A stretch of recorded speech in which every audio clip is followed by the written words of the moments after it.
What exactly are we going to see inside these documents, and what do they reveal? I think the broad pattern over the 100 is policies of unaccountability, and that leads to a policy of impunity. So that's when, for example, in 2005, the US military introduced a policy about how to not give detainees even prisoner numbers, their ISN or internal security numbers. That's to keep them out of US military central records in order that the prisoner may be then transferred on to another government organisation, almost certainly the CIA, and disappeared in some manner.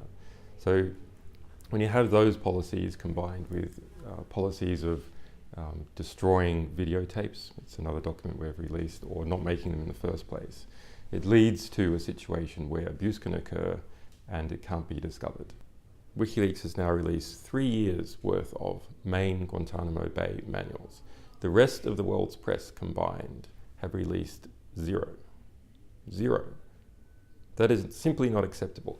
These are documents of incredible historical importance that have gone on to shape not only prison conditions around the world, but have gone on to produce a climate of unaccountability within the US military, within the CIA, that has then also spread to other Western institutions. WikiLeaks is known for creating a maximum political impact with these releases. Did you time this for the US elections, and are you concerned that with this release it could become something of a political football? Well, I hope it will become a political football. You know, what we have here is like, okay, look how bad it was under Bush. Look at these policies of unaccountability and what they were doing under Bush. Yeah, okay. Yeah, look, the Obama administration its first year did try and clean up some of this stuff. But then it became corrupted even worse than what happened under Bush as far as kill lists and mass interception and so on is concerned. So normally you say the restraining force on government is the opposition. Well, for the past 4 years, the restraining force in the United States has been the Republican Party, and which is no restraint at all. What we need is actually for insiders and outsiders to be scrutinising, criticising, and making it hard for these bureaucracies to run amok in the way which they have.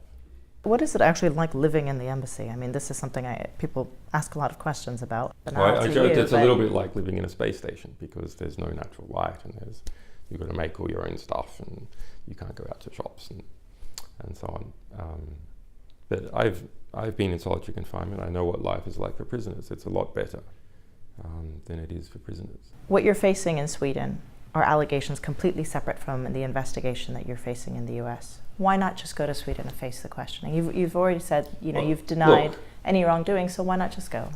Look, I have been, there's an attempt to extradite me without charge and without evidence, allegedly for the purpose of questioning.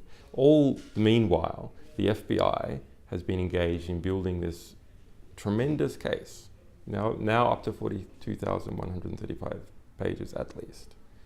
So what's the way out of this? I mean, you can't, I presume, stay here forever. I think we need the US government to drop its investigation. The DOJ needs to drop the investigation against WikiLeaks. It must drop the investigation against WikiLeaks. It's an immoral investigation. It breaches the First Amendment. It breaches all the principles that the United States government says that it stands for, and it absolutely breaches the principles that the US founding fathers stood for and which most of the US people believe in.